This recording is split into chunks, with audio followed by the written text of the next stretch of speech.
దేవుని దాకా కూడి వచ్చిన అందరికీ సామెతలు 24వ అధ్యాయం 18వ వచనం వరకు ఏం చూసాం? 17-18లో నీ శత్రువు పడినప్పుడు సంతోషింపకము, వాడు త్రొట్టిల్లినప్పుడు నీవు మనస్సున ఉల్లసింపకము. యెహోవా అది చూచి అసహ్యించుకొని వాని మీద నుండి తన కోపము తిప్పుకొనునేమో అని అంటున్నాడు. నీ శత్రువు పడినప్పుడు అంటే మనం ఏం చేయకూడదంట? సంతోషించేవారుగా ఉండకూడదు అని అంటున్నాడు. అవునా? వాడు త్రొట్టిల్లినప్పుడు నీవు మనసున ఉల్లసింపకము. మన క్రైస్తవం కాబట్టి బయటికి కనిపించకుండా లోపల ఆనందపడేవారుగా ఉంటారు. ముసుగేసుకునేవాళ్ళు, విశ్వాసం ముసుగేసుకొని నిజంగా విశ్వాసులుగా ఉంటారు చూసారా? వాళ్ళు ఏం చేస్తారు? మనసులో లోపల పడిందిలే పడాలి. అవునా? అట్లాగా అనుకుంటూ ఉంటారు. అలా ఉండకూడదు. మనం ఆయనలో నాటబడినట్లయితే ఏ ఆత్మ కూడా నశించిపోవటానికి ఇష్టం లేదు. అందరూ కూడా తండ్రితో పాటు యుగాలు ఉండాలని ఆయన ఆశపడుతూ ఉన్నాడు. అవునా? కాబట్టి ఒకరు త్రొట్టిల్లిపోతేనో లేకపోతే ఒకరు పడిపోయినప్పుడు నవ్వుకునేవారుగా సంతోషపడేవారుగా ఉండకూడదు. ఆ లక్షణం ఆయనలో ఉండదు. మనం అలా ఉన్నట్లయితే మనలో ఉండకూడని లక్షణం ఉన్నట్టు అన్నమాట. అవునా? కాబట్టి దాన్ని సరిచేయటానికి శత్రువుల్ని దేవుడు ఉపయోగించుకుంటాడు. అందుకని ఏంటంట, అలాంటిది మనలో చూసినప్పుడు, మన అంతరంగంలో ఒక మనిషి అంతరంగంలో ఉండకూడనిది దేవుడు చూసినప్పుడు ఏం చేస్తాడంట? యెహోవా అది చూచి అసహ్యించుకొని ఆ లక్షణం దేవుడికి ఏం చేసిద్దంట? అసహ్యాన్ని కలిగించిద్దన్నమాట. అవునండి. మన హృదయంలో నిజంగా వాక్య సారాంశం ఉన్నప్పుడు, ఒకళ్ళు త్రొట్టిపడినప్పుడు మనం సంతోషపడేవారుగా ఉండము అన్నమాట. ఎప్పుడుంటుంది? మన హృదయంలో ఆ వాక్య సారాంశం లేనప్పుడు స్వాభావికముగా బాలుడి నుంచి వచ్చిన మూఢత్వం ఏదైతే ఉంటుందో దానిలో నుంచి వచ్చే గుణలక్షణం అన్నమాట. ఒకళ్ళు పడిపోతే సంతోషించటం, ఉల్లసించటం, ఇవన్నీ కూడా ఆ మూఢత్వంలో నుంచి వచ్చే లక్షణాలు అన్నమాట. అర్థమవుతుందండి? ఉండకూడని లక్షణాలు. కాబట్టి దేవుడు ఏం చేస్తాడంట? అసహ్యించుకొని ఏం చేస్తాడు? వాని మీద నుండి తన కోపము తిప్పుకొనునేమో అని అంటున్నాడు. అంటే తనని శిక్షించకుండా వదిలిపెట్టేస్తాడు. అలాంటి వాళ్ళు ఏం చేస్తారు? మనలో ఆ ఉండకూడని లక్షణం పోయిందాకా ఆయన వాళ్ళు ఏం చేస్తారు? మనల్ని ఆ మూర్ఖత్వంతో డీల్ చేస్తారు అన్నమాట మనల్ని. అవునా? న్యాయాధిపతుల్లో కూడా వీళ్ళందరినీ సరిచేయటం కోసం దేవుడు ఏం చేశాడు? శత్రువులకు అప్పగిచ్చేవాడు. ఎప్పుడైతే వీళ్ళు తెలుసుకున్న తర్వాత మరలా తీసుకొచ్చేవాడు. వాళ్ళ సంగతి తెలిసేవాడు. వాళ్ళకి రావాల్సిన శిక్ష ఇస్తాడు. కానీ ఎప్పుడు వాళ్ళని ఇలా సరిచేయటానికి ఉపయోగించుకునేవాడు దేవుడు. యోబుని సరిచేయటానికి, యోబు ద్వారా మనందరిని కూడా సరిచేయటానికి సాతాను వాడుకున్నాడా లేదా? సాతాను అనుకున్నాడు అవకాశం వచ్చింది, దేవుడి మీద గెలవచ్చు అనుకున్నాడు. అవునా కదా? సాతాను ఉపయోగించుకొని దేవుడు రాజ్యాన్ని స్థాపిస్తాడు అనమాట, ఎవరినైనా సరే. అర్థమవుతుందా? కాబట్టి ఇక్కడ వాక్య సారాంశం ఏం చెప్తుందంటే, మనం అలాగా సంతోషించేవారుగా, ఉల్లసించేవారుగా, మన సహోదరులు కావచ్చు, సహోదరులు, వాళ్ళు ఏ ఊర్లో ఉన్నా, ఇతర దేశస్తులు కూడా మన సహోదరులే. అవునా? అలా ఒకళ్ళు పడిపోయినప్పుడు మనం సంతోషించే లక్షణం అది మనిషికి ఉండాల్సిన లక్షణం కాదు. మన హృదయంలో వాక్యం కొదువైనప్పుడు వచ్చే లక్షణం అన్నమాట. అది పాత లక్షణాలు, పండుదిన్న లక్షణాలు ఏంటి? అవునా? అలా ఉండకూడదు అని చెప్పి ఆ జ్ఞానానికి సంబంధించిన ఆ సింప్టమ్స్ మనలో కనపని అనుకోండి, అప్పుడు ఏం అర్థం చేసుకోవాలి? వాక్యం కొద్దుగా ఉంది నా హృదయంలో అని అర్థం చేసుకోవాలి. అవునా? అలాంటి రాకుండా చూసుకోవాలి. పడిపోయారంటే ఒక గబక్మని చేసి సహాయం చేయాలనిపించాలి తప్ప నవ్వుకునే వారంగా ఉండకూడదు. ఆ తర్వాత ఏమంటున్నారు? నీవు వ్యసన పడకము, మత్సరపడబాక. వాళ్ళని చూసి అది వాళ్ళు 3 స్టేర్లు వేసారు, ఇది పెద్ద కారు కొన్నారు, ఇది చూస్తే పెద్ద పదవి వచ్చింది. అవునా? క్రైస్తవుడిగా పుట్టాడు, వాక్యం చదవట్లేదు, వాడు చూస్తే ఎదిగిపోతున్నాడు. నేను పొద్దున్న లేకపోతే వాక్యం చదువు, నేను ఎట్టగా ఉండిపోతున్నా. కొన్ని మా ముందు చూస్తే అచ్చంగా అసలు వాళ్ళు చదివేది వాక్యం కూడా కాదు. వాళ్ళన్నీ రకరకాలు పెట్టుకుంటారు. రోజుకొకటి 365 దినాలకి ఇక ఎన్నో. అవునా? అట్లానే పెట్టుకుని వాళ్ళే దిగిపోతున్నారు. నేను ఇట్లాగే ఉండుతున్నాను, నిజమైన దేవుడిని నమ్ముకున్నా, నేను మాత్రం ఇట్లాగే ఉండిపోతున్నాను. నేను ఎప్పుడు వచ్చింది ఆ దిగులు? హృదయంలో వాక్యం సరిగ్గా లేకపోతే, ఆ పునాదులు కలిగిన ఆ పట్నం వైపు చూపు లేకపోతే ఆ నీరసాలన్నీ వస్తాయి, దిగుళ్ళన్నీ వస్తాయి.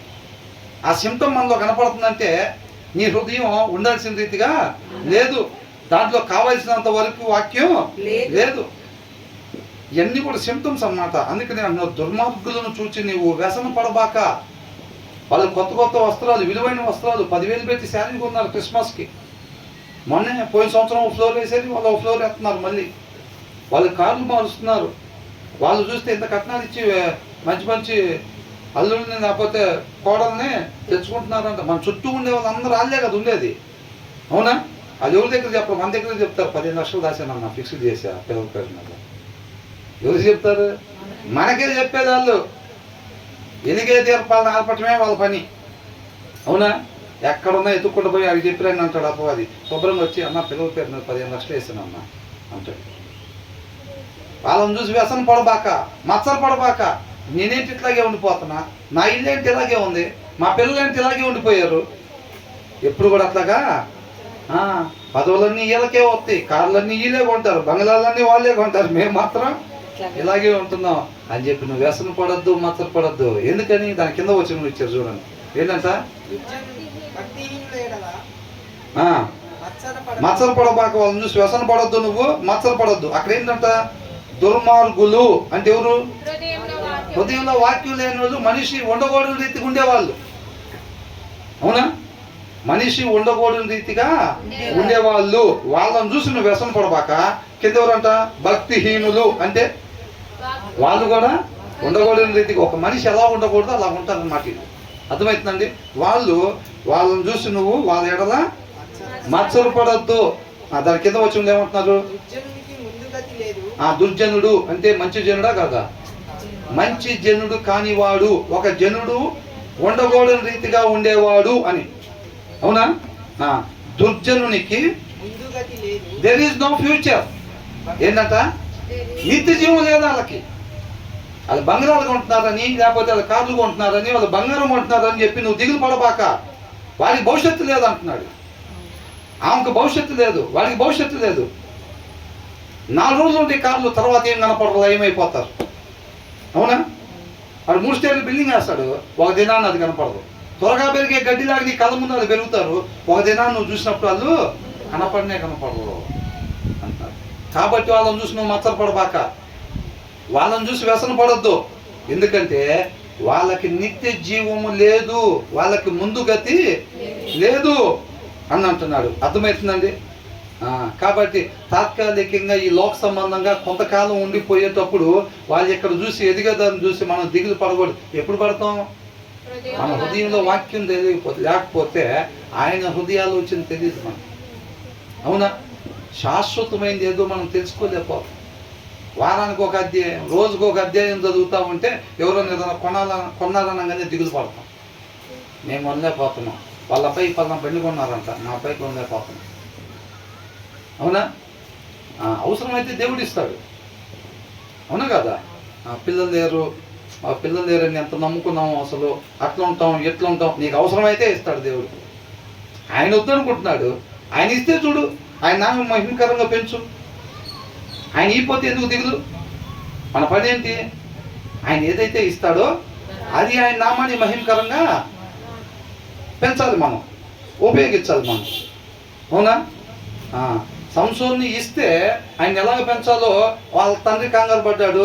మళ్ళీ ఆ దేవదూతను పంపిస్తే నేను ఎలా పెంచాలో ఆయన పట్ల దేవుడు ఉద్దేశం ఏంటో కనుక్కుని అలా పెంచుతానని చెప్పి మరలా చూడాలనుకున్నా. ఈ పోతే ఏమి కదా, ఆయన పని ఆయన చేసుకుంటాడు. మనం దిగులు పడి ఆయన ఇష్టపడకపోయినా పిల్లల్ని ఇవ్వని చెప్పి ఎమ్మడబడి ఆయన్ని ఇసుకించాల్సిన పని ఏమీ లేదు. కాబట్టి దుర్జనునికి ముందుగతి లేదు. అది చూసారా? భక్తిహీనుని దీపం ఏమైందంట? అది ఆరిపోబోతుంది. వాడిని చూసి నువ్వెందుకు దిగులు పడతావు, అవునా? వాళ్ళు రేపు నిత్య నరకాగ్నిలోకి వెళ్ళిపోతారు. వాళ్ళ ఆత్మ అంటే ఏమైందంట? ఆరిపోయింది. అర్థమవుతుందండి? దేవుడు మనకి ఇచ్చింది బంగారాలు మేడల మీద మేడలు వేసేసేయండి, కేజీలు కొద్ది బంగారం దాచుకోండి, లేకపోతే కట్ల డబ్బులు సంపాదించండి, గొప్ప పదవులు సంపాదించండి, దానికోసం పంపించాడా? కాదు. అవును కదా? అలా దారి తప్పిపోయినోడికి ఏముందండి? మన నీతి తప్పితే కోట్లేగా. అవునా కదా? కోట్లే. నీతి తప్పితే కోట్లు. అది కావాలి ఇది కావాలి తెలుసుకోమంటున్నాడు. మన యువతలు ఉండి అవతలకి వెళ్ళి చూస్తూ ఉంటాం. మనం ఏంటంటే రోడ్డు యువతల విశ్వాసులు, రోడ్డు అవతల లోకస్తులు. అంటే మనం విశ్వాస వైపు మేము ఉండాలంటాం, అవతల ఉన్న వాళ్ళని చూస్తాం. వాళ్ళు చూడరా, ఆమె చూడరా, ఆమె చీర చూడరా, ఇలా బంగ్లా చూడరా, అలా కారు చూడరా. ఉండేదెట్టు విశ్వాసుల గుంపులో, చూసేదెట్టు. అందుకనే దిగులు, చింత, మనశ్శాంతి లేకపోతాం, ఇవన్నీ ఉండేది. అవునా? చక్కగా ఆయనతో బలమైన సహవాసం కలిగి ఉంటే అప్పుడు మనం చూడాల్సిన వైపు మనం చూసేవాళ్ళంగా ఉంటాం. వాళ్ళ గురించి కూడా ప్రార్థన చేసేవారు భారం కలిగి ఉంటాం. వాళ్ళు కూడా సత్యాన్ని తెలుసుకోవాలి. అవునా? అట్లాగా అనుకుంటాం అన్నమాట. కాబట్టి మనం ఈ లోకస్తుల్ని చూసి ఖచ్చితంగా దేవుడు ఒకటే మాట చెప్తున్నాడు, మన చుట్టుపక్కల ఉండే వాళ్ళు మొత్తం అంతే ఉంటారు. ఎప్పుడు చెప్పుకునేదేగా, అందరూ చక్కగా పొరుగు వాళ్ళకి సహాయం చేసుకుంటా వాళ్ళ కోసం ప్రాణం పెట్టు, అట్లాంటి వాళ్ళ మధ్యలో కాదు మనం జీవించేది. మనం ఈ లోకంలో జీవిస్తున్నాం. ఆ కుడి పక్కనోడు డబ్బులు దాచుకుంటాడు, ఎడం పక్కనోడు వచ్చిన డబ్బులు బంగారం కొంటూ ఉంటాడు, ముందోడు ఫిక్స్డ్ చేస్తాడు, వెనకాల బంగారాలు కడతా ఉంటాడు. వాళ్ళ మధ్యలో మనం ఎలా ఉండాలంట? మనిషి ఉండాల్సిన రీతిగా క్రీస్తుని పోలి మనం. క్రీస్తు కూడా ఇక్కడే ఉంది. ఈ లోకంలో యేసుక్రీస్తు చుట్టుపక్కల కూడా అందరూ అట్లాగే బతుకుతున్నారు. వాళ్ళ మధ్యలో తండ్రి మాట ప్రకారంగా బతికాడు, ఆయన నామాన్ని మహిమకరంగా బతికాడు. మనం కూడా మెంటల్గా ఫస్ట్ ఒకటే ప్రిపేర్ అవ్వాలి. మన చుట్టూ అందరూ అట్లాగే ఉంటారు, బంగారం దాచుకుంటారు, బంగ్లాలు కొంటూ ఉంటారు, పదవులు సంపాదిస్తారు, కార్లు కొంటూ ఉంటారు. కానీ మనం మాత్రం ఉండాల్సిన రీతిగా ఉండాలి. దానికి బలం కావాలి. ఏ బలం? ఆత్మీయ బలం కావాలి. ఆయన కృపను బట్టి మనల్ని ప్రేమించి ఈ జ్ఞానాన్ని మనకు పంపిస్తున్నాడు. ఆయన చెప్పకపోతే ఈ విషయం ఎక్కడ ఉన్న ప్రతి ఒక్కళ్ళు అంతే. అవునా? ఆ జ్ఞానాన్ని దయచేస్తున్నాడు సామెతల ద్వారా మనకి. ఇదే జ్ఞానం, ఇంకేం లేదు. సపరేట్ జ్ఞానం అంటే ఎట్లుంటుందో, ఎట్లుండేది ఏం కాదు. మందు తలతల్లాడిపోతుంటే అది విష సర్పం అని తెలియపరుస్తున్నాడు. దాన్ని మనం హృదయం మీద రాసుకోవటం జ్ఞానం. వేశ్య లోతైన గొయ్యి.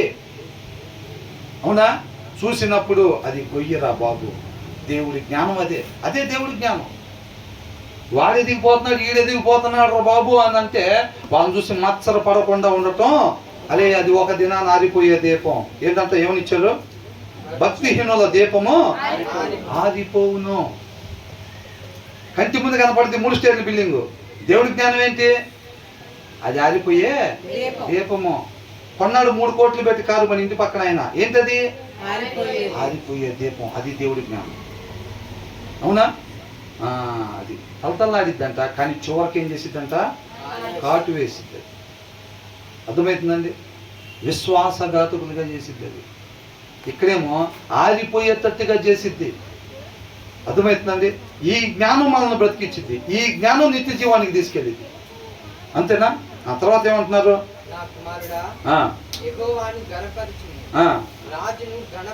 రాజుని గణపరచుము.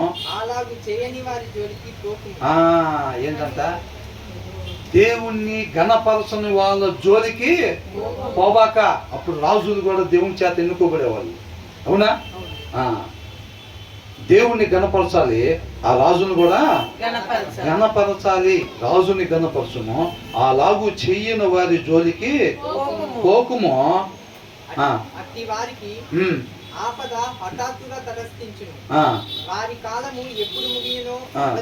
ఇంగ్లీష్ బైబిల్ ఉందా? ఏమనుంది అక్కడ? 21 చదవండి ఒకసారి. Fear the Lord and the king, my son, and do not join with rebellious officials. rebellious తిరుగుబాటు చేసేవాళ్ళు. తిరుగుబాటు అంటే ఏంటి? మనిషి ఉండాల్సిన తీరుని వాక్యం ద్వారా దేవుడు చెప్పాడు. వాక్యము ఒక మనిషి ఉండాల్సిన విధానము. అవునా? ఆయన ఒకటి చెబితే అబద్ధాలు ఆడొద్దు అంటే అబద్ధాలు ఆడటం తిరుగుబాటు. బండ దగ్గరికి వెళ్ళి మాట్లాడు నీళ్ళు ఇచ్చిద్దంటే కర్ర తీసుకొని కొట్టాడు. నువ్వు నా మీద తిరుగుబాటు చేసేవు అన్నాడు. అన్నారా లేదా? ఎవరైతే అలాగా తిరుగుబాటు అని అంటే దేవుడి చెప్పిన వాక్యానుసారంగా కాకుండా వేరే రకంగా ఉంటారో వాళ్ళతో నువ్వు అసోసియేట్ అవ్వద్దు, వాళ్ళతో నువ్వు జాయిన్ అవ్వద్దు. తర్వాత ఏమంటున్నారు? For those two will send for those two will send sudden destruction on them. ఏం చేస్తారంట? వాళ్ళిద్దరు, ఎవరిద్దరు? దేవుణ్ణి గణపరచిన వాళ్ళు, కింగ్ని రాజుని గణపరచిన వాళ్ళు, వాళ్ళిద్దరు అంట ఏం చేస్తారంట? సడన్ గా ఏం చేస్తారు? Destruction on them. డిస్ట్రక్షన్ తీసుకొస్తారు. తర్వాత ఏమనుంది? And who knows what calamities they can bring. What calamities, ఏ విపత్తులు వాళ్ళు తీసుకొస్తారో. ఎవరు? వీళ్ళిద్దరు. మనం జాయిన్ అవ్వకూడని వాళ్ళతో జాయిన్ అయ్యాం చూసారా? ఇద్దరితో, రాజుని గణపరచిన వాళ్ళు, దేవుణ్ణి గణపరచిన వాళ్ళు, అంటే వాక్యానికి విరుద్ధంగా ఉండే వాళ్ళతో మనం సహవాసం చేస్తాం చూసారండి. వాళ్ళు ఆపద తీసుకొస్తారు. అర్థమైందండి? అరే నువ్వు తాగద్దులేరా, జస్ట్ స్నాక్స్ తిను. ఏం చేస్తారంట? స్నాక్స్ తినరా, నీకు కావాల్సింది చెప్పుకో, నువ్వు జస్ట్ తిను, నువ్వు తాగద్దు, బాప్టిజం తీసుకున్నావు కదా అంటారు. వాళ్ళేనండి. వాడు నీకు ఏ ప్రాబ్లం తీసుకొస్తాడో, వాడు ఏ విపత్తు ద్వారా నిన్ను పడగొడతాడో ఏం తెలుసు మనకి, అది అంటున్నాడు. అర్థమవుతుందా? వాళ్ళిద్దరూ తిరుగుబాటు చేసే వాళ్ళిద్దరూ నీకు ఒక దినాన్ని ఏ ఆపద తీసుకొస్తారో ఎవరికి తెలుసు. కాబట్టి నువ్వు వాళ్ళతో జాయిన్ అవ్వబాక. సహోదరులు ఐక్యత కలిగి ఉండటము. చూసారండి, నేను కరెక్ట్గా వెళ్ళి స్టఫ్ వరకు తిని వస్తా, నేను దాని జోలు పోను అంటావు. ఎన్ని రోజులు? ఏదో ఒక దినాన దావీదుకి కోట మీద ఉన్నట్టుగా బలహీనంగా హృదయంలో వాక్యం ఉన్న దినాన 4 గ్లాసులు కాస్త 5 గ్లాసులు, 5 గ్లాసులోకి అంతే. అవునా? పోబాక. సీరియల్ చూసి మంచే తీసుకుంటా, సినిమా చూసి మంచే తీసుకుంటా, ఇట్లాంటి పనులు మనం ఏది చేయకూడదు. 4 రోజులు మంచి తీసుకుంటావు, 5వ రోజు షాపింగ్ పోయి ఎడదాకుండే బట్టలు కొనుక్కొచ్చుకుంటాం. జరిగిద్దా లేదా? అట్లాంటివన్నీ ఉంటాయి. ఆయన వద్దు అంటే పోకూడదు, అంతే. ఆయన వద్దు అంటే పోకూడదు. వాళ్ళతో సహవాసం చేయబాకండి, వాళ్ళని ఎల్లగొట్టండి. ముందే ఆ కనాన్ దేశం నుంచి వాళ్ళని ఎల్లగొట్టండి, మీరు వెళ్ళి అక్కడ ఉండండి అన్నాడు. వీళ్ళేం చేశారు? పని దగ్గర మూల మీద పడి ఉంటారు అనుకున్నారు. దేవుడు ముందే చెప్పాడు, మూల మీద పడి ఉండరు, మీ పక్కలో బల్యాలు అవుతారు, మీకు ఊరిగా తయారవుతారు వాళ్ళు అన్నారు. వీళ్ళేం చేశారు? అలా పక్కనే పెట్టారు. మేము చాలా స్ట్రాంగ్, దేవుడి జనాంగం మేము, అలా డబ్బాలు పడిపోమన్నారు. ఇలా పిల్లలు అంటే వాళ్ళకి ఇచ్చే వివాహాలు చేసుకున్నారు. అదే ఊరిగా మారిందా లేదా? దేవుడు ఏం చెప్పాడు? వాళ్ళు ఉండాల్సిన, ఒక మనిషి ఉండాల్సిన రీతికి వాళ్ళు ఉండలేదు కాబట్టి వాళ్ళకి రావాల్సిన శిక్ష ఉంది కాబట్టి అక్కడి నుంచి వాళ్ళని బయటికి పంపిస్తున్నాను. మీరు అక్కడికి పోయిన తర్వాత వాళ్ళతో సహవాసం చేయకుండా వాళ్ళందరిని పంపించేసి నేను చెప్పినట్టుగా మీరు ఉన్నారంటే మాత్రం, ఒక మనిషి ఉండాల్సిన రీతిగా, మనం ఆయనకి ఏదో సేవ చేయటానికి కాదు, ఒక మనిషి ఉండాల్సిన రీతిగా మీరుంటే మీరు శాశ్వతంగా అక్కడ ఉంచేటట్టుగా నేను చేస్తా. అలా కాకుండా మీరు వాళ్ళకిలాగా ఉన్నారంటే వాళ్ళని ఏం చేసినా మీకు కూడా అదే చేస్తాను. నా దగ్గర పార్షాలిటీ ఏమి ఉండదు, నా జనం పక్కన వాళ్ళ జనం ఏమీ ఉండదు. మనిషి ఉండకూడని రీతిగా ఉంటే అది దావీదైనా మోషే అయినా మీరైనా ఇంకొకరైనా ఎవరైనా నీతిని న్యాయాన్ని బట్టి ఆయన తీర్పు చేస్తాను అంటున్నాడు. ఆయన చేతులతోనే తయారు చేసుకున్నాడు. ఏ ఆత్మ నశించిపోవటం ఆయనకి ఇష్టం లేదు. ఆయన కృప చూపించేవాడే, ఆయన కుమారుడిని పంపించాడు, ప్రాణం పెట్టించాడు. అవునా? ఒక దినాన తీర్పు తీర్చిపోతా ఉన్నాడు. మనం మాట్లాడే ప్రతి మాటకి, మనం చేసే ప్రతి క్రియకి లెక్క అప్పు చెప్పాల్సిందే. ఆయన నన్ను ఇటు పడేసాడరా, నిన్ను అడుపడేసాడరా కాదు. ఆ దినాన పోవద్దంటే పోయి అక్కడ చేతులు పెట్టాంగా, దానికి వచ్చింది ఈ శిక్షణ. అవునా? మాట్లాడకూడని మాట మనం మాట్లాడినప్పుడు బుక్కులో రాసి రేపు దానికి జడ్జిమెంట్ అడుగుతారు. ఆయన చెప్పలా. వద్దన్న మాట మనం మాట్లాడాం, వద్దన్న క్రియ మనం చేసాం, వద్దన్న తలంపులు మనం చేసాం. తీగ ఉంది కదా అని చెప్పి తలంపులు ఇంకొద్దిగా ముందుకు పోనిచ్చి ఇంకొద్దిగా ముందుకు పోనిస్తాం. అవునా? ఈ 2 వీడియోలు చూసి తీసేద్దామని అనుకుంటాం. ఏం చేసిద్ది? నీ కన్ను దేన్ని చూసిద్దో నీ హృదయం దాన్ని కోరుకుని దాపలేవు. దావీదు వల్లే కదా, మన వల్ల ఏమైంది?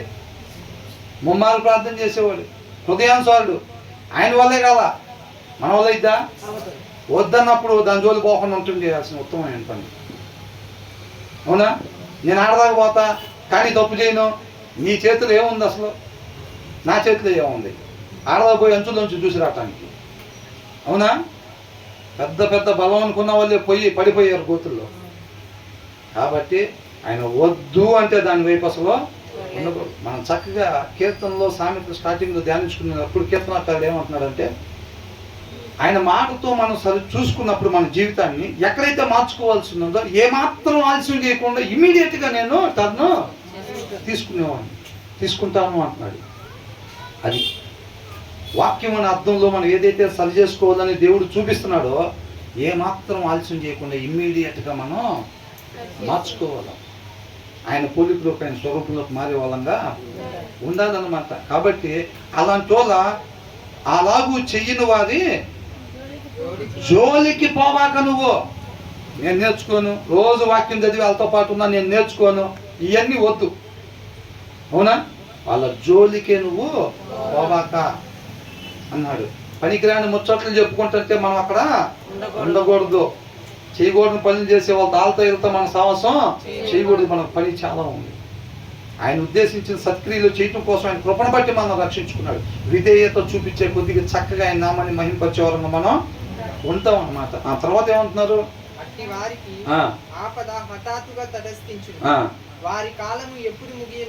అదే వాళ్ళిద్దరి ద్వారా ఏమైందంట, మనకి ఆపద వచ్చింది. వాళ్ళు ఏదైనా నేను తీసుకొస్తారో తెలియదు. అర్థమవుతుందండి. ఒకసారి మా బ్రదర్ వాళ్ళ ఫ్రెండ్ ఇద్దరు కలిసి వేరే దగ్గరికి వెళ్ళి వస్తుంటే అది రోడ్డు, ఊర్లోకి రావడానికి అదే రోడ్డు. వాళ్ళు ఏదో లేడీస్ కొంచెం ఊరు బయటకి అట్లా వచ్చి వాష్రూమ్స్ కానీ అట్లా వచ్చారు. వీళ్ళు అక్కడ పోతున్నారు, ఏదో ఎవరో లైట్లు వేసారు అని ఏదో చిన్న ఇష్యూ వచ్చింది అక్కడ. సరే వాళ్ళిద్దరు ఎవరో లైట్లు వేసింది అన్నారు. సరే ఏదో అట్లకి వెళ్తే మా బ్రదర్ వాళ్ళ ఫ్రెండ్ ఏం చేశాడంటే వాడు కొంచెం తుంటది. అడిగిన ఆయన మీద గబక్మని చేసుకున్నాడు. చేసుకున్నాను ఏమైంది, ఆ సిద్ధం తీసుకెళ్ళి కట్టేశారు. ఆ పక్కనోడు ఏం చేసేసుకోవాలా, పక్కనోడు ఏం మాట తోలనాలు లేదు, ఏమీ లేదు. అదేం చేశారు, ఎమ్మటే 30 మంది పోగైపోయారు. ఇద్దరిని తీసుకుని వెళ్ళి కట్టేశారు. అవునా కదా? మరి ఒకడు అట్లా ఉండటం వల్ల రెండో వాడికి కూడా ఇద్దా లేదా? కంపల్సరీగా. మొన్న ఇంకొక దగ్గర మా ఫ్రెండ్ వల్ల ఊర్లో 5గురు కలిసి ఏదో చిన్న వేరే విషయం ఇల్లీగల్గా ఏదో జరిగింది. ఏదో ఒక కొట్టడం, తలకాయ పడటం ఏదో జరిగింది. 6వ వాడు వాళ్ళతో పాటు ఉన్నాడు. అదేం తెలియదు అమాయకుడు పాపం. అవతలవాడు ఏం చేశాడు, 6గురు పేర్లు పెట్టేశాడు. శుభ్రంగా వచ్చి 6గురు తీసుకెళ్ళి లోపల పెట్టారు. అదే నాకేం తెలియదండి, నేను చేయలేదు, కావాలంటే వాడిని అడగండి అని అంటున్నాడు. ఏం చేస్తారు వాళ్ళు? వాళ్ళతో పాటు ఉన్నారా లేదా? అట్లాంటివి కూడా చాలా వస్తాయి. కాబట్టి ఆత్మీయ జీవితానికి కలిగే నష్టం, మన ఆత్మీయ జీవితాలు, అవునా, మన దీపాలు కూడా ఆరిపోయే పరిస్థితి వాళ్ళ ద్వారా వచ్చింది మనకు తెలియదు. రోజు ఆ గ్లాసుల కాడ కూర్చొని నువ్వు స్టఫ్ తిని రావటం ఎందుకు? ఎంత డేంజరు పోనే వద్దని అంటున్నాడు. అవునా? తర్వాత ఏమంటున్నారు? ఈ వచనం తోటి 30 సామెతలు కంప్లీట్ అయినాయి అన్నమాట. అయిపోయింది సిస్టర్. 22 వరకు అక్కడి నుంచి కంటిన్యూషన్ మొత్తం 23 దగ్గర నుంచి ఇవి కూడా మిగతాది జ్ఞానానికి సంబంధించిన సామెతలే. కానీ 22వ వచనం వరకు 30 సామెతలు కంప్లీట్ అయిపోయింది. దీని ముందు 23వ అధ్యాయం చివరి వచనానికి 19 సామెతలు కంప్లీట్ అయినాయి. ఇక్కడికి 11 సామెతలు కంప్లీట్ అయినాయి. అట్లా 23లో ఏమంటున్నారు? ఈ మిగతా ఎక్స్టెన్షన్ యాడేది కూడా ఇవి కూడా జ్ఞానులు చెప్పిన సామెతలే. ఏమంటున్నారు? ఒక మనిషి ఎలా ఉండాలండి? ధర్మంగా ఉండాలా, అధర్మంగా ఉండాలా? ధర్మముగా ఉండాలి. న్యాయము తీర్చే విషయంలో ఏం చేయకూడదంట? పక్షపాతము, పార్షియాలిటీ. ఇవి మనవాడు సొంత తమ్ముడే అన్న అంటాడు, అది మన పార్టీ వాడు. అయితే స్టేషన్కి ఫోన్ చేసి ఫస్ట్ వాళ్ళే గొడవ చేశారని చెప్పి మార్చేసి రాయమంటారు. అవునా? ఎవరికైతే అన్యాయం జరిగిందో వాడినే తీసుకొచ్చి లోపల పెడతారు వాళ్ళు. ఎందుకని? ఎమ్మెల్యే గారు ఫోన్ చేశారు, తప్పు చేసినోడు ఇలా పార్టీ వాడు, అన్యాయానికి గురైన వాడినే తీసుకొచ్చి లోపల. అంటే ఏం చేశారు అక్కడ? పక్షపాతం, పార్షియాలిటీ చూపించారు అక్కడ. అర్థమవుతుందండి? అలా చేయొచ్చా? అలా చేయకూడదు. అర్థమవుతుందండి? ఇవి కూడా జ్ఞానానికి సంబంధించిన విషయాలు. ఒక్కొక్కసారి అనిపించింది, అదే మా వాడిది తప్పు కాదు, మీ వాడిదే తప్పు, మీ వాడు పెదవటం వల్ల మా వాడు ఇట్లా, అది ఇది 4 మీద దోషేద్దామని చూస్తూ ఉంటాం. అవునా? అట్లా చేయకూడదు. ఇక్కడ గెలవచ్చు కాక మనం, కానీ అది ఎక్కడ పరిగణలో తీసుకుంటాడు? దేవుడు అక్కడ పరిగణలోకి అంతరంగాన్ని చూసేవాడు. దీని ముందు వచ్చినలో 12వ వచనంలో చూసాంగా, 12వ వచనంలో. అవునా? నువ్వు అవతల ఆత్మీయంగా బలపరచగలిగి, ఈ సంగతుల గురించి మాకు తెలియదండి, అని నువ్వు కానీ అనుకున్నట్లయితే గనక నిన్ను కనిపెట్టబడ్డాన్ని ఎరుగును కదా. ఖచ్చితంగా నీ హృదయాన్ని పరిశోధించేవాడు దాన్ని. జనాలకి తెలియదు, జనాల ముందు షోయింగ్ చేస్తాం, అది మాకు తెలియదండి, అదండి ఇదండి అవతలను బట్టి మనం నడుచుకుంటూ ఉంటాం. దేవుడికి తెలుసా లేదా? దేవుడి దగ్గర కవరంగా చేస్తాం. దేవుడికి కనపడకుండా హృదయంలో ఏ మూల మీదైనా మన భావోద్రేకాన్ని దాయొచ్చా? మనిషి దాయగలిగిన ప్రదేశం లేదు దేవుడికి కనపడకుండా. హృదయంలో నువ్వు ఎన్ని లాకర్లు లోపల పెట్టి నీ యొక్క ఆలోచనని మరుగు చేసిన దేవుడికి స్పష్టంగా అది కనబడింది. జనాల దగ్గర మోసం చేయొచ్చు అంతే. కాబట్టి పార్షియాలిటీ చూపించకూడదు, హృదయం మీద రాసుకోవాలి మనం ఆ మాట. అర్థమైందండి? ఆ వచనం నిత్య జీవానికి తీసుకెళ్ళేది మనం. అవునా? పార్షియాలిటీ చూపించకూడదు. అది ఎక్కడైనా సరే. మమ్మీ డాడీ గొడవ ఆడుకున్నారు, అబ్బాయినో అమ్మాయినో అడిగారు, అరే నాన్న ఎవరో ఫస్ట్ చెప్పింది ఇస్తాగా, మమ్మీ అయితే స్నాక్స్ బాగా పెట్టిద్దని. డాడీ నీదే తప్పు. ఏంటంట? డాడీ డబ్బులు తెస్తాడు కానీ స్నాక్స్ తేవాడు. అదే మమ్మీ అయితే డాడీ తెలియకుండా స్నాక్స్ తెచ్చింది కాబట్టి తప్పే. ఇక ఏం ఆలోచించే పని ఏం లేదు, ప్రతిసారి నీదే తప్పు డాడీ అని చెప్పేసి ఏం చేశాడు? పార్షియాలిటీ. స్నాక్స్ కనపడుతున్నాయి ఒక పక్కన. ఎవరిదా కరెక్ట్ అని అంటే స్నాక్స్ గులాబ్ జాములు, ఉప్మా ఇవన్నీ కనపడుతున్నాయి ఒక పక్కన. కాబట్టి డాడీ నీదే తప్పు, ప్రతిసారి మమ్మీని ఎందుకు అట్లా అంటావు అని ఎత్తారు వాళ్ళు. అట్లా చూడకూడదు. మన ముందు పిల్లలకి స్నాక్స్ కనబడింది, అపవాది మన ముందు ఏం చేస్తాడు? పార్షియాలిటీ చూపిస్తా ఇంకా విలువైనవి తీసుకొచ్చి మన ముందు ఇంకొకడు ఉన్నాడు, వాడిని తప్పిస్తే ప్రమోషన్ మనకేనా అనుకోండి, ఆడి దగ్గర వాడి మీద పోయి బాస్కి ఏం చెబుతాం? సరే ఆయన ఇంకా రాలేదండి. నిన్ను అడిగాడా? అడగలేదుగా. అడగకపోయినా మనమే పోయి ఏంటి సరే ఈ ఫైల్ ఆయనకి ఇద్దాం అనుకుంటే ఆయన ఇంకా రాలేదు సార్. ఇంకా రాలేదా? ఎంత అయింది టైము? ఇంకా రాకపోవటం ఏంటంటే ఇవ్వాలి కదా సార్, మొన్న కూడా ఫైల్ ఇద్దాం అనుకుంటే మొన్న కూడా రాలేదు సార్. అవునా? మొన్న కూడా రాలేదు. అసలు మొన్న కాదండి, ఎప్పుడు ఫైల్ ఇద్దామని పోయినా ఆయన రావట్లేదు సార్ ఆ టైంకి. అంటే ఏంది? ఇట్లా కాదులే కానీ రేపు నుంచి నువ్వు జీఎంగా ఉండు, వాడిని ఏ జీఎం చేస్తా, నీకెందుకు పెడతావు అన్నట్టు. అవునా సార్, థ్యాంక్ యూ సార్, రేపు చేపల కూర తెస్తాలే సార్ మీకు. ఏంటంట? చేపల కూర తెస్తాలే సార్, థ్యాంక్ యూ సార్ అని. ఎందుకు అభిప్రాయాన్ని మార్చుకోకుండా రేపటికి కూడా లంచం. ఒకవేళ వెళ్ళిన తర్వాత సరే వాడు ఏదో కొద్దిగా ఆలస్యంగా వచ్చాడని వర్కరే కదా, ఎందుకు ఇంటి తీసాన్ని పెట్టాము అనవసరంగా అనుకోకుండా, అభిప్రాయం మారకుండా రేపు ఆడికి చెప్పిన దాకా అంత పనికిరాదాకా రేపు చేపల కూర తెస్తాను అన్నాడు. ఏం చేస్తాడు? రేపు లేట్గా వచ్చినట్టు చెప్పేస్తాడు, అబ్బాయి వాటి నుంచి నువ్వు ఏ చేయము, వాడిని చేసాము చేయము, వాడికి రిపోర్టింగ్ ఏదైనా అంటాడు, అయిపోయింది. అవునా? అట్లా చేస్తూ ఉంటారు అన్నమాట పార్షియాలిటీ. ఆ ఆలోచన కూడా మనకు రాకూడదు. ఏం చేసిద్ది? ఆ ప్రమోషన్ నిత్య జీవాన్ని నడిపించిద్దా? మనకి నడిపించింది. కానీ భవిష్యత్తు ఆకానికి ఏమనిపించింది? సెటిల్ అయిపోవచ్చు లైఫ్లో. బిలాంకి ఏమనిపించింది? సెటిల్ అయిపోవచ్చు అనిపించింది. అవునా? గెహాజీకి ఏమనిపించింది? సెటిల్ అయిపోవచ్చు అనిపించింది. అబ్బాయి తీసుకొచ్చి దాచుకుందామంటే నేను బాగాలేదు అక్కడికనంటే సెటిల్ అయిపోవచ్చు దీంతో అనిపించింది. మనకు కూడా ఈ ప్రమోషన్ ద్వారా అబ్బాయి ఏం లేదు, జీతంలో ఎంత మిగిలింది అనిపించింది. భ్రమపరుస్తాడు అంతే. నువ్వు ఎప్పుడైతే పార్షియాలిటీ చూపించావో మనకి తోడుగా ఉండాల్సిన దేవుడు మన ముందు నిలబడతాడు అంతే. మన శత్రువుగా జయిస్తామా? ఆయన్ని జయించలేము. ఆ ప్రమోషన్ మనకు ఉరిగా మారిద్ది అంతే. ఆ ప్రమోషను మనకి ఉరిగా మారిద్ది. విశ్వాసము ద్వారానే ఒక విశ్వాసం ముందుకు పోవాలంతే. పరిస్థితులను బట్టి విశ్వాసం ముందుకు పోయేవాడిగా ఉండకూడదు. ప్రతి క్షణం విశ్వాసము ద్వారానే. అవునా? అబ్రహాం ఏమన్నాడు? లోతు, ఈ ముందున్న స్థలం అంతా నీ ముందుంది, నీకేది కావాలో తీసుకో, మిగతా మిగిలిన దాంట్లో నేను ఉంటాను అన్నాడు. అబ్రహాం విశ్వాసం ఒకటే. ఏదైతే మిగిలింది నాకు ఉండిద్దో అదే నాకు మేలు చేసేది, అదే విశ్వాసం. కంటికి కనిపించేది ఏంటి? శుభ్రంగా సొదొమ గొమొర్రా అవి కోరుకున్నాడు. పక్కనంతా శుభ్రంగా నీళ్లు పోతా ఉంటాయి, డెవలప్డ్ సిటీ. అవునా? అక్కడైతే బ్రహ్మాండంగా బతకచ్చు అనుకున్నాడు, అక్కడ కోరుకున్నాడు. అబ్రహాం ఏది మిగిలితే అక్కడ నేను ఉంటా, అదే నాకు ఆశీర్వాదకరంగా మారి. విశ్వాసం ద్వారా సెలక్షన్ అన్నమాట. వీళ్ళు ఏం చేశారు? పరిస్థితిని బట్టి డెవలప్డ్ ఏరియా, బాగా వాటర్ దొరుకుతాయి అక్కడ, నా దగ్గర ఉన్న గొర్రెల్ని అన్నిటి కూడా చక్కగా మేపుకోవచ్చు. కంటికి కనిపించే దాన్ని బట్టి డెసిషన్ తీసుకుంటే ఏమైంది? ఒక దినాన్న వాళ్ళని నేనే కాపాడాల్సి వచ్చిందా లేదా? విశ్వాసం ద్వారానే మనం ముందుకు పోవాలి. అవసరమైతే దేవుడు ఇస్తాడు ప్రమోషన్, లేకపోతే లేదు. నాకేది మేలుకరం, నాకేది కావాలి ఆయనకి తెలుసు. నాకేం తెలుసు? మనకేం తెలుసా? ఏం తెలుసు. అవునా కదా? కాబట్టి తర్వాత ఏమంటున్నారు? నీ యందు దోషము లేదని దుష్టునితో చెప్పు వాణ్ణి ప్రజలు శపించుదురు. ఏంటంట?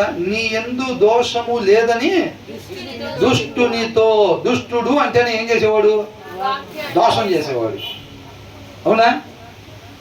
ఒక దోషితో ఈ విషయంలో నీ తప్పేం లేదని చెబుతారు చూసారా, తీర్పు తీర్చడానికి కూర్చొని. ఎవడైతే నిజంగా తప్పు చేశాడో వాడిని పట్టుకొని ఏమంటారంట, నువ్వు నిర్దోషివి, ఈ విషయంలో నీ తప్పేం లేదని చెబుతారు చూసారా. వాళ్ళ గురించి అంటున్నాడు ఏమని, నీ యందు దోషము లేదని దుష్టునితో చెప్పు అని ప్రజలు శపింతురు అని అంటాడు. ఈ వచనం ద్వారా మనం ఏం నేర్చుకోవాలి? దోషిని నిర్దోషిగా, నిర్దోషిని దోషిగా ఎప్పుడు కూడా మనం ఎంచకూడదు. మనోడే కావచ్చు గాక, ఎవరైనా సరే, అవునా, మనోడే కావచ్చు గాక. ఉన్నది ఉన్నట్టుగా, రాజబాబు గారిదే ఓ పాటలో ఉంది, కట్టుకున్న భార్య నీపై కుప్పలా కూలినా. అన్నదమ్ములే కాదనుకున్నా సరే, నీ బంధువులంతా వదిలేసి అది ఆయనగా తెలుసుకోవటం అంటే, అవునా? అదే ఆ ప్లేస్ నా భార్య కదా, వాక్యంలో అట్లుంది, అంత మాత్రాన భార్యని ఇట్లా చేస్తామా? అదే మా తల్లిదండ్రులు కదా ఆ ప్లేస్లో ఉంది, అదే మా పిల్లలు కదా ఆ ప్లేస్లో ఉంది. ఎవరైనా కానీ ఆయన ఎలాగ తీర్పు తీరుస్తాడంట? నీతిని న్యాయాన్ని అంతే, మొఖాలు చూసి కాదు, మనం ముచ్చటిని కాదు. రాసుందిగా యెషయా గ్రంథం 11వ అధ్యాయంలో రాసుంది కదా. కాబట్టి మనం కూడా ఎట్లా చెప్పాలి? ఆయన్ని పోలి మనం ఉండాలంటే, అదే మా నాన్న కదా, అదే మా అబ్బాయి కదా అని చెప్పి నువ్వు ఏం చేయకూడదంట? పక్షపాతం అంటే దోషిని నిర్దోషిగా ఎంచకూడదు అని అంటున్నాడు. చెప్పు అని ప్రజలు శపించుదురు, అసహ్యపడుదురు. జనులు అట్టి వాణి యందు, ఎవరి యందు? దుష్టుని పట్టుకొని నీ యందు ఏ దోషం లేదని చెబుతారు చూసారా, వాణి యందు అసహించుకుంటారా. మరి దేవుడు కూడా అసహించుకుంటాడా లేదా అలాంటి పనులు చేస్తే? కాబట్టి మనం విశ్వాసం ద్వారా ముందుకు సాగే వారంగా ఉండాలి, ఆయన పోలి జీవించే వారంగా ఉండాలి. తర్వాత ఏమంటున్నారు? న్యాయముగా తీర్పు తీర్చే వారికి మేలు కలుగును. న్యాయముగా తీర్పు తీర్చే వారికి మేలు కలుగును, క్షేమకరమైన దీవెన అట్టి వారి మీదకి వచ్చును. ఇంగ్లీష్ లో ఏమనుంది? 25th, but it will go well. కానీ ఇందాక జనాన్ని ఏమో అసహించుకున్నారు, శపించారు ఇందాక ఆయన్ని. ఎందుకని? దోషం చేసిన ఆయన ఏం చెప్పాడు? నిర్దోషివి నువ్వు, నీ ఎందు ఏ దోషం లేదని చెప్పాడు. కాబట్టి జనాలు అసహించుకున్నారు ఆయన, అవునా? ఇక్కడ ఇంకొక ఆయన గురించి చెబుతున్నారు. ఈయన ఎవరంట? ఇట్ విల్ గోస్ వెల్ అని అంటున్నాడు. అంటే ఈయనకు ఆశీర్వాదం వచ్చిందంట. ఎవరికి? కింద కింద ఏమన్నా రాస్తుంది ఇంగ్లీష్ లో? Convict the guilty and rich blessing will come on them. Convict the guilty. ఎవరైతే దోషిని నువ్వు దోషివి అని చెప్పి న్యాయంగా చెబుతారో వాళ్ళకేమొచ్చిందంట? రిచ్ బ్లెస్సింగ్, గొప్ప ఆశీర్వాదం వాళ్ళ మీదకి వచ్చింది. ఎందుకని? దోషిని నిర్దోషి అని చెప్పాడా? ఇందాక ఆయన మీదకి ఎందుకు శాపం వచ్చింది? దోషిని పట్టుకొని నిర్దోషి అని చెప్పాడు. పైన వచ్చిన వాళ్ళు ఏం చెప్పాడు? పార్షియాలిటీ చూపించకూడదు, తీర్పులో పార్షియాలిటీ అనేది ఉండకూడదు. ఏ విషయంలో కూడా మనం అవునంటే అవును, కాదంటే కాదంతే. మనోడే అవుతావు తంతే సెంటర్లో వేరే ఉంది దాంట్లో మనం చూసి ఎవడన్నా అడిగితే తమ్ముడు కదా అని చెప్పి, మీ వాళ్ళు ఏదో తప్పు చేసి ఉంటారు, మా కూడా సట్టం తోడు కాదని చెప్తామా? పరిస్థితి ఏమనిపించింది? అరే వీళ్ళిద్దరు ఎవరు చేంజ్ చేసుకున్నారు, నువ్వే పక్కన ఉంది, నువ్వు కరెక్ట్గా చెప్పు, ఇప్పుడు కరెక్ట్గా చెప్పు, కేసు పెట్టాలి వాళ్ళ మీద అంటే ఏం చేయాలి? ఇక్కడ ఉన్నాను సేపు నిజమే చెప్పాలా? లేదా అక్కడ ఉన్నప్పుడు కూడా, అక్కడ ఉన్నాను కూడా నిజమే చెప్పాలా? మరి తమ్ముడిని తీసుకొని కేసు పెట్టి లోపలేస్తారుగా, వేసినా అంతే. మరి అప్పుడే కుటుంబానికి దూరం అయ్యేది. పాస్టర్ గారు శుక్రవారం ఆరాధన ఉండేది, శుక్రవారం పెళ్లికి పిలుస్తారు వాళ్ళ చుట్టాల్లో. పాస్టర్ గారు అక్కడికి పోకుండా వాళ్ళ తమ్ముడు ఫంక్షన్ పోకుండా పాస్టర్ గారు ఇక్కడ ఉంటాడు. ఎమ్మటి వాళ్ళిద్దరికి ఏమైంది? ఈయన పెళ్లికి రాలేదా, పిల్లలు కూడా చర్చికి పంపించకూడదు, అసలు వాడు చర్చికి అనుకుంటారు. తమ్ముడికి ఏమైపోతాడు? దూరం అయిపోతాడు. పెదనాన్న వాళ్ళ అబ్బాయి ఏదో రిసెప్షన్ పెట్టుకుంటారు. అదినా ఆదివారం, అదినా ఆదివారం ఆత్మ బలంగా ఉంటే పాస్టర్ గారు ఎక్కడ ఉంటారు? దేవుడు అప్పగిచ్చిన గొర్రెల దగ్గరే ఉంటాడు, కాపరి బాధ్యత. మరి పెదనాన్న ఏమనుకుంటాడు? ఇవాళ నుంచి వాడికి మాకు మాటలు లేవు అంతే. మరి అవునా? చుట్టాలందరితో కలకల మధ్యలో నుంచి ఫోటో దిగటానికి, ఫ్యామిలీ ఫోటోలు దిగటానికి ఉండదు. ఆయనతో ఉన్నప్పుడు అన్ని ఇంతే ఉంటాయి. అవునా? నీలో వాక్యం అని అర్థం ఉన్నప్పుడు నీ స్నేహితుడి దగ్గర పోతారే, రాకూడదురా, అది మంచిది కాదురా, మాట్లాడకూడదురా, అది పద్ధతి కాదురా, ప్రవర్తించకూడదు ఇలాగా అంటావా లేదా? వాడిని ప్రేమించవు కాబట్టి అంటావు. వాడేమంటాడు? ఎలా పొద్దున్న లేగితే నా నడక తప్పు అంటావు, కూర్చునే తప్పు అంటావు, నుంచోటం తప్పు అంటావు, ఏంద్రా బాబు వద్దులేరా నాయన, నీ ఫ్రెండ్షిప్ వద్దు ఏమవుతుంది అంట. ఫ్రెండ్స్కి దూరం అయిపోతామంతే. నీతిమంతునికి ఆపదలు అనేకములు ఎందుకు వచ్చినాయి అంట? నీతిమంతుడిగా ఉండటం వల్ల వచ్చింది. నీతి తప్పితే ఏం లేదు, అంత భుజం మీద చేతులు వేసుకొని పప్పిలు ఇచ్చుకుంటూ ఉంటారు. ఆ వైన్ షాప్ కా టర్నింగ్లో భారీ కిలోమీటర్ దూరం ఉంటాడు, ఫ్రెండ్కి మాత్రం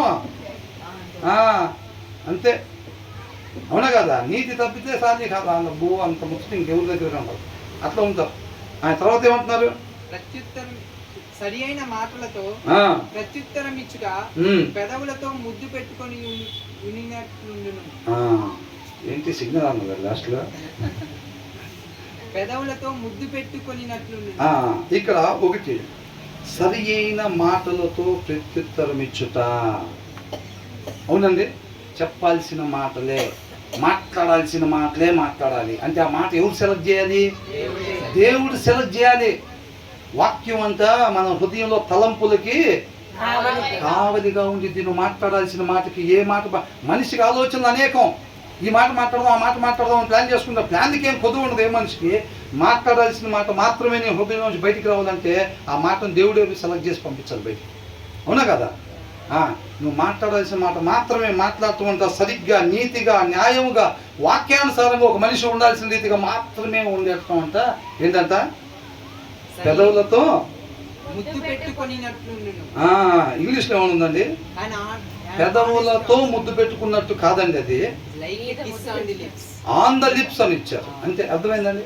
ఇప్పుడు చిన్నపిల్లలు ఉంటారు కదా, ఇప్పుడు పెదవులతో ముద్దు పెట్టుకోవటం అంటే పెదవులతో బొగ్గ మీద ముద్దు పెట్టినా కానీ, లేకపోతే నొసటి మీద ముద్దు పెట్టినా, పెదాల మీద ముద్దు పెట్టినా, పెట్టేది ఇదే పెదాలతో పెడతాం. ఫీలింగ్ మారిద్దా లేదా?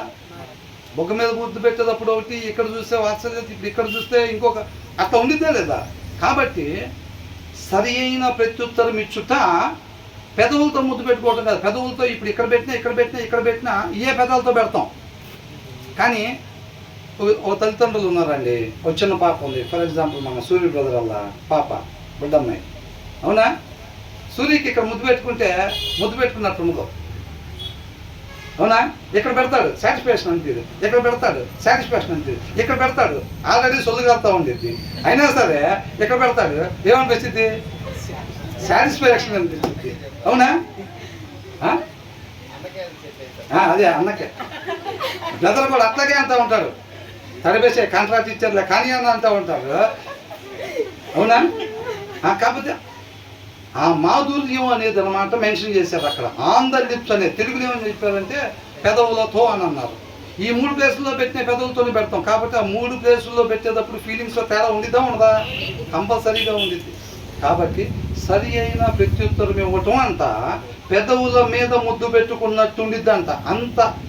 అంటే మనిషి ఉండాల్సింది సరైన ప్రత్యుత్తరం మాత్రమే మనిషి ఇవ్వాలి అంటున్నాడు అక్కడ. వాక్య సారాంశం అది మొదటి లైన్లోనే ఉంది, మనం నేర్చుకోవాల్సింది. అవునా?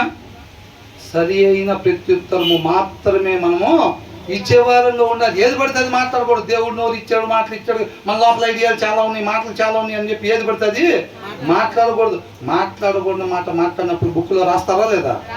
ఖచ్చితంగా రాస్తారు. రేపు దానికి మనం లెక్క అప్పు చెప్పాలండి. కాబట్టి చక్కగా మాట్లాడాల్సిన మాట మాత్రమే మాట్లాడే వారంగా ఉండాలి. అలా మాట్లాడాలంటే ఏం చేయాలి? వాక్యమై ఉన్న దేవుడు మన హృదయంలో ఉండాలి. అది ఆయన దగ్గర ఉండే గుణ లక్షణం. అర్థమవుతుందండి? ఇవన్నీ కూడా ఎటువైపు చూపెడుతున్నాయి అంటే ప్రతి దినము వాక్యాన్ని మనం శ్రద్ధ కలిగి చదవాలి అనే దానికి వెళ్ళి చూపెడుతుంది ఇవన్నీ. అవునా? తర్వాత ఏమంటున్నారు? బయట పని చక్క పెట్టుకొని ముందుగా పొలములో దాన్ని సిద్ధపరచును, తర్వాత ఇల్లు కట్టుకొనవచ్చును. కొంతమంది ఏం చేస్తారు? శుభ్రంగా వచ్చి సిద్ధపాటు ఉండదు, ఏముండదు, ఆదివారం ఆరాధనకు వచ్చి కూర్చుంటారు అంతే. ఎన్ని ఇంకా చాలా ఉన్నాయి ఇంకా. కాబట్టి ఈ ఒక్క వచనం ధ్యానించుకొని క్లోజ్ చేద్దామండి. ఏమనుంది? బయట నీ పని చక్కబెట్టుకొని చక్కబెట్టుకున్నాము. ముందుగా పొలములో దాన్ని స్థిరపరచుము. తరువాత ఇల్లు కట్టుకొనవచ్చు. తర్వాత ఇల్లు కట్టుకొనవచ్చును. ఏం చేయాలంట? ఇప్పుడు మనం ఒక దగ్గర ఇల్లు కట్టాలంటే ఫస్ట్ జ్ఞానం కలిగి ఏది సరైన ప్లేస్ చూసుకోవాలి. దాన్ని ఏం చేయాలి? అక్కడ ఏదైతే ముళ్ళ పొదలు కావచ్చు లేకపోతే ఇలాంటివన్నీ ఉన్నాయో వాటిని అన్నిటినీ రిమూవ్ చేసుకొని నువ్వు ఇల్లు కట్టాలనుకునే ప్లేస్ దానికి అనుగుణంగా ఉండేటట్టుగా మనం సెట్ చేసుకోవాలి. అర్థమవుతుందండి? వ్యవసాయం అంతకు ముందంతా వ్యవసాయం మీద బతికేవాళ్ళు కాబట్టి వాక్యంలో అనేక వచనాలు వ్యవసాయంతో పోల్చబడి చెప్తూ ఉండేవాడు అనమాట. దేవుడు మాట్లాడుతూ ఉండేవాడు. అనేక ఉపమానాలు కూడా అట్లా ఉంది. ఎందుకంటే వాళ్ళకి తెలియక అర్థమైద్దండి. అర్థమవుతుందండి? కాబట్టి ఏం చేయాలంట? అక్కడ ఆల్రెడీ మనం ఏదైతే విత్తనాలు వేసి పంట వేయాలంటే ఫస్ట్ ఆ పొలాన్ని ఏం చేయాలి? చక్కగా ఫస్ట్ రోటావేటర్ వేసేసుకొని అక్కడ ఉండే పిచ్చి పిచ్చి పొలాలన్నీ తీసేసుకోవాలి. తర్వాత దాన్ని చక్కగా విత్తనాలు పడాల్సినట్టుగా దాన్ని దున్నుకోవాలి. నేల సిద్ధపాటు చేసుకోవాలి. తర్వాత అక్కడ ఏం చేయాలంట? విత్తనాలు జల్లుకోవాలి. అప్పుడు ఫలిస్తాయి. మన హృదయంలో కూడా మన ఆత్మీయ ఇంటిని నిర్మాణం మనం చేసుకోవాలనుకున్నప్పుడు మన హృదయాన్ని సిద్ధపాటు చేసుకోవాలి. అక్కడ చెప్పబడే ప్రతి దేవుని మాట వలన నాకు నిత్య జీవం వచ్చింది కాబట్టి ఆ మాట ప్రకారంగా నేను జీవించాలనే తీర్మానం సిద్ధపాటు హృదయానికి ముందే కలిగి ఉండాలి. విత్తనాలు జల్లబడేక ముందే ఆ హృదయం సిద్ధపాటు కలిగి ఉండాలి. అద్దం దగ్గరికి మనం ఏ మచ్చ అయితే చూపిస్తే తుడుచుకోవాలనే ఉద్దేశం ఉండిద్దో అలాగా సిద్ధపాటు అయిన అద్దం దగ్గరికి వెళ్ళినప్పుడు మనం సిద్ధపాటు అయ్యి వెళ్తాం. ఏమని? ఎక్కడన్నా ఏదన్నా సరి చేసుకోవాల్సింది అద్దం చూపించినప్పుడు నేను సరి చేసుకోవాలనే సిద్ధపాటుతోటి అద్దం దగ్గరికి మనం వెళ్తాము.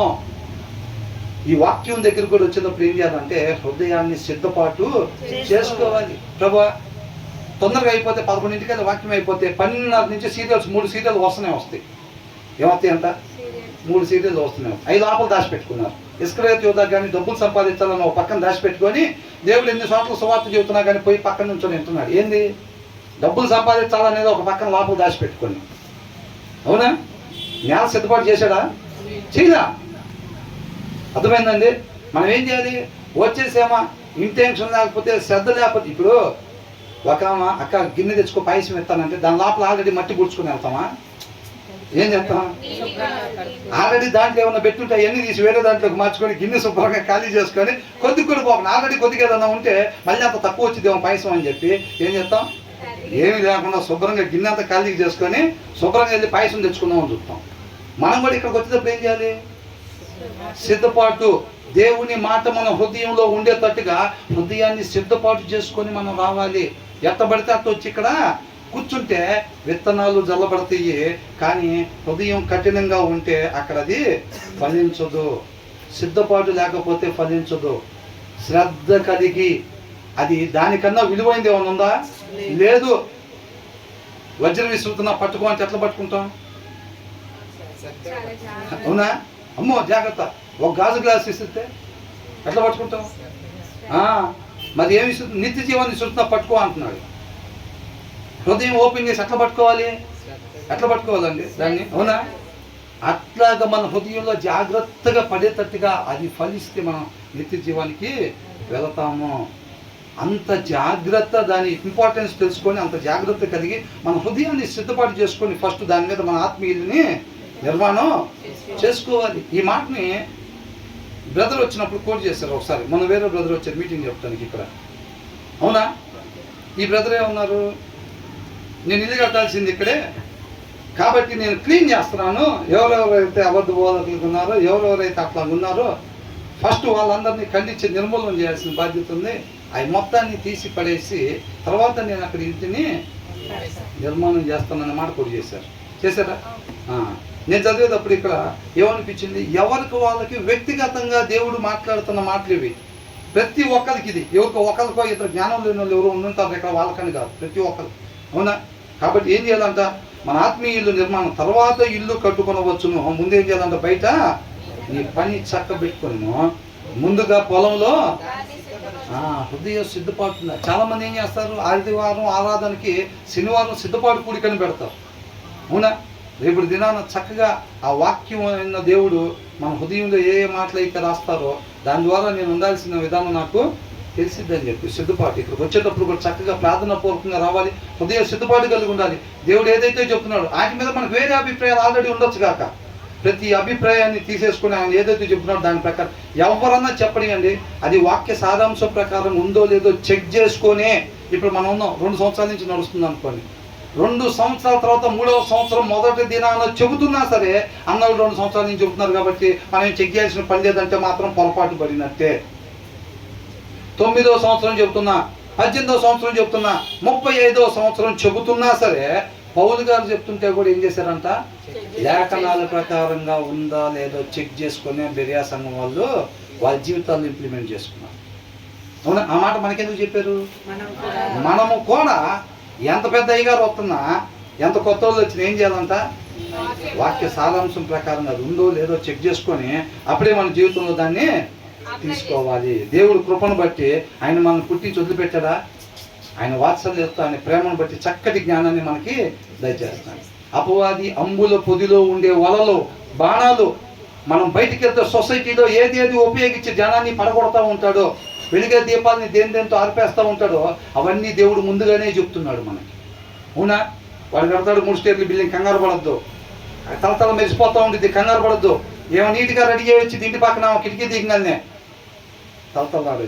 అయినా సరే నువ్వు వాటి గురించి దేవుడు ముందుగానే చెప్తున్నాడు మనకి. ఇది గొయ్యి, అది పాము, ఇదేం చేసిందంట.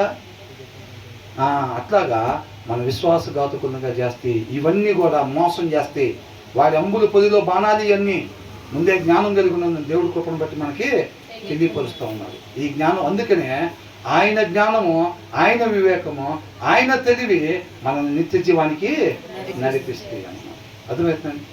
దేవునికి మహిమ కలుగును గాక.